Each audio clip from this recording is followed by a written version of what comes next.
આમ તો અનેક વખતે સુરેન્દ્રનગર જિલ્લાના ચોટીલાના ડેપ્યુટી કલેક્ટર એટલે કે પ્રાંત અધિકારી એટી મકવાણાએ ખૂબ જ ચર્ચામાં રહેતા હોય છે। ખનીજ માફિયાઓ અને ગેરકાયદેસર બાંધકામ ઉપર તેમની હંમેશા લાલ આંખ રહેતી હોય છે। કોઈની પણ આજીજી નથી સાંભળતા। એક પણ રૂપિયાની લોભ લાલચ વગર અનેક વખત એ ચોટીલાના પ્રાંત અધિકારી એચટી મકવાણાએ કાર્યવાહી કરી ચૂક્યા છે અને તેના આપણે દાખલાઓ પણ જોયા છે। પરંતુ આ વખતે ફરી એક વખત ચોટીલાના ડેપ્યુટી કલેક્ટર એ મેદાને આવ્યા છે। એચટી મકવાણાએ ચોટીલા, થાનગઢ અને મૂડીની જનતાને એક રજૂઆત કરી છે અને એ રજૂઆત આ વખતે સમાજ જીવનને અસર કરતા મુદ્દાને લઈને એચટી મકવાણાએ કરી છે। શું કરી છે એ મૂડી, થાનગઢ અને ચોટીલાના જાહેર જનતાને એચટી મકવાણાએ રજૂઆત અને તેનાથી સમાજ જીવનને શું થવાની છે અસર તેની આજે આપણે વાત કરવી છે। ચોટીલાના પ્રાંત અધિકારી એચટી મકવાણા એક વિડીયોના માધ્યમથી ચોટીલા, થાનગઢ અને મૂડીના આસપાસના લોકોની જાહેર જનતાને એક રજૂઆત કરે છે। વડીલોની સંભાળ ન રાખતા સંતાનો સામે હવે કાયદેસરની કાર્યવાહી કરવાની વાત એચટી મકવાણા કરે છે। ચોટીલા પ્રાંત અધિકારી એચટી મકવાણાએ જનતાને આ જાહેર અપીલ કરી છે। વડીલોને ભોજન પાણી ન આપતા હોય તો તમે ફરિયાદ કરી શકો છો। સિનિયર સિટીઝન એક્ટ 2007 હેઠળ કેસ દાખલ કરવાની વ્યવસ્થા પણ એચટી મકવાણાએ દર્શાવી છે। કલમ 5 મુજબ નાયબ કલેક્ટર કોર્ટમાં અરજી કરી શકે, એટલે કે કોઈ વડીલોને પોતાના બાળકો સંતાનો સાચવતા ન હોય, તેમને ભોજન પાણી અથવા પહેરવાના કપડાં, રહેવા માટે રહેઠાણ ના આપતા હોય તો તમે મને કહેજો। હું કલમ 5 હેઠળ ખુદ એ ફરિયાદી બનીને ફરિયાદ કરી શકું છું, કોર્ટની અંદર અરજી કરી શકું છું। સંતાનો દ્વારા તરછોડાઈ કરેલા પ્રાંત કચેરીમાં તમે રજૂઆત કરો। તમારા સંતાનો દ્વારા તમને તરછોડી દેવામાં આવ્યા હોય, તમને ઘરેથી કાઢી મૂકવામાં આવ્યો હોય તો તમે પ્રાંત અધિકારીની કચેરીમાં આવીને તમે રજૂઆત કરી શકો છો। હેરાનગતિ, ભરણ પોષણ ના આપતા હોય તો પણ તમને કાયદાકીય સહારો મળી શકે ને કાયદાની જાણકાર એચટી મકવાણાએ સૌ લોકોને આ બાબતે જાગૃત કર્યા છે। કપડાં અને જરૂરિયાતો ન પૂરતા હોય તો પણ ફરિયાદ કરવી એ શક્ય બને છે। વડીલોને ન્યાય અપાવવા તંત્ર હવે જ્યારે સક્રિય બન્યું છે ત્યારે એચટી મકવાણા હવે મેદાને આવીને સમાજ જીવનને જે અસર કરતો મુદ્દો છે તેને લઈને શું કહ્યું, આવો પહેલા આપણે એચટી મકવાણાને સાંભળીએ। અત્રેના ચોટીલા સબ ડિવિઝન હેઠળ સમાવિષ્ટ થાનગઢ, મૂળી અને ચોટીલા તાલુકાઓની અંદર ગ્રામ્ય સ્તરે જ્યારે અમારી ફિલ્ડ વિઝિટ એટલે કે ફેરણી હોય છે ત્યારે તેમજ અવારનવાર અત્રેની કચેરીએ મુલાકાતના દિવસે આવતા અરજદારો, માતા પિતાઓ અને સિનિયર સિટીઝનો તરફથી રજૂઆતોના આધારે એવી હકીકતો ધ્યાને આવેલ છે કે આ સબ ડિવિઝન હેઠળ સમાવિષ્ટ અમુક દીકરાઓ તેમના મા બાપને પ્રોપર જે એમના ઘરે રાખવા જોઈએ તે રાખતા નથી, તરછોડી દીધેલા હોય છે, એમની સતત અવગણના કરવામાં આવતી હોય છે, એમને જે ખાધા ખોરાક અને પૂરતું પોષણ આપવું જોઈએ, ભોજન આપવું જોઈએ એ આપવામાં આવતું નથી, એમને કપડા આપવામાં આવતા નથી વગેરે વગેરે હકીકતો એ સામે આવેલ છે।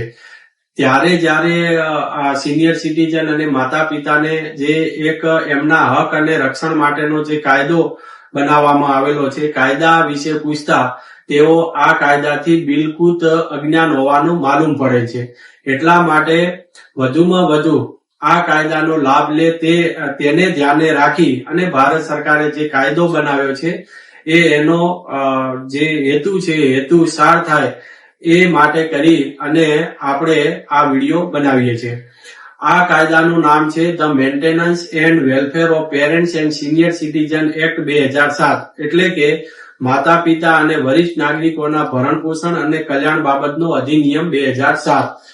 જે અગાઉ મેં કીધું એ પ્રમાણે જો હકીકતો અને જો દીકરાઓ તરફથી જે મા બાપને જો પ્રોપર રાખવામાં કે એમની કેર લેવામાં ના આવતી હોય તો આ કાયદા અંતર્ગત સેક્શન 7 હેઠળ છે એ ટ્રિબ્યુનલની રચના કરવામાં આવેલી છે અને રાજ્ય સરકાર દ્વારા જે ટ્રિબ્યુનલની જે રચના કરી છે એમાં આખા રાજ્યની અંદર જે નાયબ કલેક્ટર અને સબ ડિવિઝન મેજિસ્ટ્રેટની જે કચેરી છે તેઓને આ ટ્રિબ્યુનલ તરીકે ઘોષિત કરવામાં આવેલી છે અને નાયબ કલેક્ટર અને સબ ડિવિઝનલ મેજિસ્ટ્રેટને આ ટ્રિબ્યુનલના અધ્યક્ષ બનાવવામાં આવેલા છે। જેને ધ્યાને રાખી અને જે પણ કોઈ આવા પ્રશ્નો હોય સિનિયર સિટીઝન અને માતા પિતાએ તેઓએ આ કચેરીઓનો સંપર્ક કરી અને કલમ 5 હેઠળ છે એ ભરણ પોષણ મેળવવા માટેની અરજી કરવાની હોય છે અને અરજી કર્યા બાદ એમનો કેસ છે કેસ રજીસ્ટરે લઈ અને કેસ ચલાવી અને તેઓને સેક્શન 9 હેઠળનો એક ઓર્ડર કરવામાં આવે છે અને જેમાં મંથલી એલાઉન્સ આપવામાં આવે છે અને એ મંથલી એલાઉન્સ એટલે કે મંથલી જે ભથ્થું છે, માસિક ભથ્થું, એની અંદર એમને ખાધા ખોરાકી એટલે કે ભરણ પોષણ, એમના કપડા માટે અને એમને તબીબી સારવાર માટેનો ખર્ચો વગેરે તમામ બાબતોનો સમાવેશ કરવામાં આવે છે. આ હુકમ મુજબ જો તેમના દીકરાઓ પાલન ન કરે તો તેઓને તાત્કાલિક એની અરજી કરવાની હોય છે નાયબ કલેક્ટરને, અને અરજીને ધ્યાને રાખી અને તાત્કાલિક વોરંટ ઇસ્યુ કરવામાં આવે છે અને જે મહિના માટે ભરણ પોષણ આપવામાં ન આવ્યું હોય એ મહિના પૂરતા એઓને જેલમાં પણ મોકલવામાં આવતા હોય છે. જેથી આ કાયદો છે એ કાયદો ખૂબ જ માતા પિતા અને સિનિયર સિટીઝનોના એમના કલ્યાણને ધ્યાનમાં રાખી અને એમને પાછળની જિંદગી છે એ સુખીથી અને શાંતિથી જીવી શકે તેને ધ્યાનમાં રાખી અને આ કલ્યાણકારી છે કાયદો બનાવવામાં આવેલો છે. જેથી આ કાયદાની અજ્ઞાનતાના લીધે ઘણા બધા મા બાપને તેઓના દીકરાઓ તરછોડતા હોય છે અને આવી રીતે હેરાન પરેશાન થતા હોય છે, છતાં પણ અજ્ઞાનતાના લીધે આનો લાભ લઈ શકતા નથી. જેથી કરી અને આ ચોટીલા સબ ડિવિઝનની હેઠળ સમાવિષ્ટ જે 3 તાલુકા છે તેઓના મા બાપ અને સિનિયર સિટીઝનને ખાસ વિનંતી કરવામાં આવે છે કે જો આપને આવી કોઈ તકલીફ પડતી હોય તો નાયબ કલેક્ટર અને સબ ડિવિઝનલ મેજિસ્ટ્રેટ કચેરી ચોટીલા, પહેલો માળ, નેશનલ હાઈવે નંબર 8 ઉપર જે કચેરી આવેલી છે ત્યાં આવી અને આપ સેક્શન 5 હેઠળ અરજી કરો છો, જેથી આપને પૂરેપૂરો ન્યાય મળશે. પ્રાંત અધિકારી એચ.ટી. મકવાણાએ કહ્યું કે કોઈ પણ વડીલોને જો પોતાના સંતાનો દ્વારા તરછોડી દેવામાં આવે કે પોતાના એ સંતાનો દ્વારા તેમને કોઈ પણ પ્રકારનું માનસિક કે શારીરિક ટોર્ચર કરવામાં આવે તો તમે ચોટીલા પ્રાંત અધિકારીની કચેરી આવીને તેની ફરિયાદ કરી શકો છો, તેની અરજી કરી શકો છો અને તેને લઈને જ હવે ચોટીલા પ્રાંત અધિકારી એચ.ટી. મકવાણા એક જાહેરનામું પણ બહાર પાડ્યું છે અને હવે વડીલોને તેમના હક અંગે એચ.ટી. મકવાણાએ આસપાસના લોકોને જાગૃત પણ કર્યા છે. તાત્કાલિક અરજી કરી કાયદાની મદદ લેવાની સૂચના કરી છે.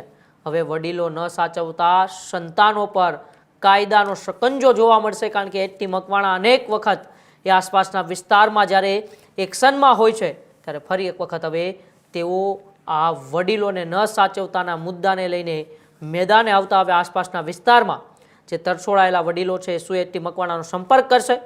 અને સમાજ જીવનને અસર કરતો ખૂબ મોટો મુદ્દો છે. વૃદ્ધાશ્રમો ત્યારે સમાજ જીવનને ખૂબ મોટી અસર કરે છે.